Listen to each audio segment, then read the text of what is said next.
Imagine your father expected you to grow up to be President of the United States. Now imagine you did. That was John Quincy Adams. His father, John Adams, was a leading figure in the American Revolution and the second president of the United States. That's a lot to live up to, but John Quincy did it, and more. Born on July 11, 1767 near Boston, he grew up in a time of turmoil. At the age of 7 in 1775, he watched the Battle of Bunker Hill from a hilltop near his family home. In 1778, Congress sent his father to Paris to help convince the French to support the American War of Independence. John Quincy traveled with him, a 10-year-old diplomat in training, and what a training it was.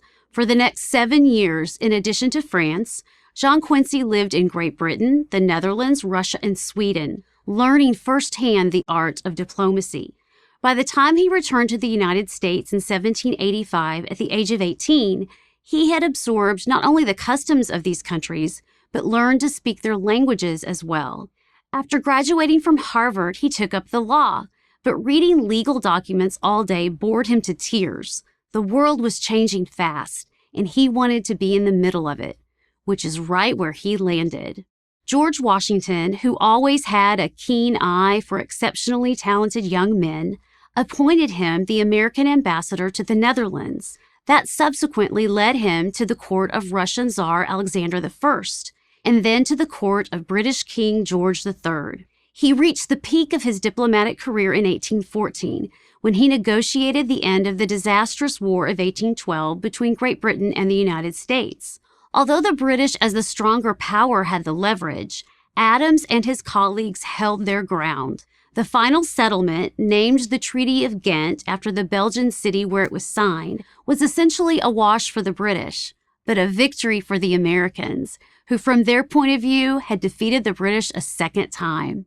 Adams now stood alone as America's foremost diplomat.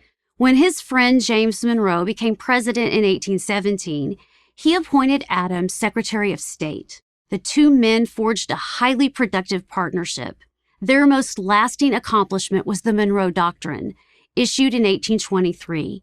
The doctrine announced that America would not permit European colonization in the Western Hemisphere. Although the doctrine bears the name of the fifth president, it originated with his Secretary of State. It remains a fundamental principle of American foreign policy. Adams's many accomplishments made him the logical successor to Monroe, but the hero of the War of 1812, Andrew Jackson, begged to differ. In the 1824 presidential election, Jackson ran against Adams. Jackson won the popular vote, but couldn't secure a majority in the Electoral College. This forced the decision as to who would be the next president into the House of Representatives. When Henry Clay, the influential Speaker of the House, threw his support to Adams, the son of the second president became the sixth president. Adams had achieved his ultimate goal. It brought him nothing but misery.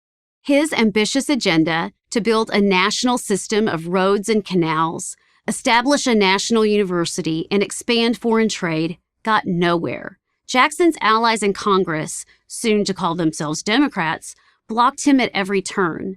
The presidency revealed Adams's weakness as a politician.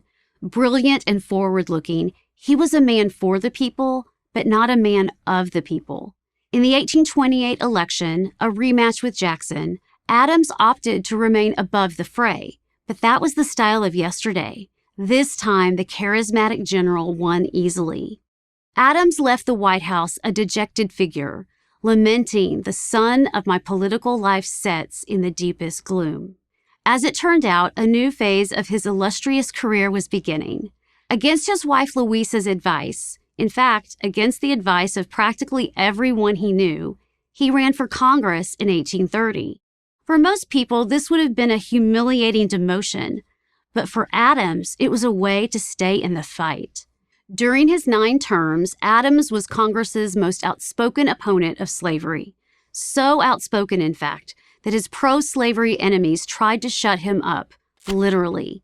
They imposed the infamous gag rule in 1836 to prevent any discussion of the slavery issue on the House floor. But the Southern Democrats and their Northern allies proved no match for Adams, who repeatedly thwarted their designs. Nobody ever figured out a way to keep Adams silent for long. Nobody, that is, except Father Time. On February 21st, 1848, Adams, now 80, still at his post, still defending the right of all men to be free, collapsed in the House chamber. He died 2 days later. John Quincy Adams was far from America's most successful president, but by his own high standard, his record of public service has never been equaled. I'm Jane Hampton Cook, author of American Phoenix for Prager University. Thank you for watching this video. To keep PragerU videos free, please consider making a tax-deductible donation.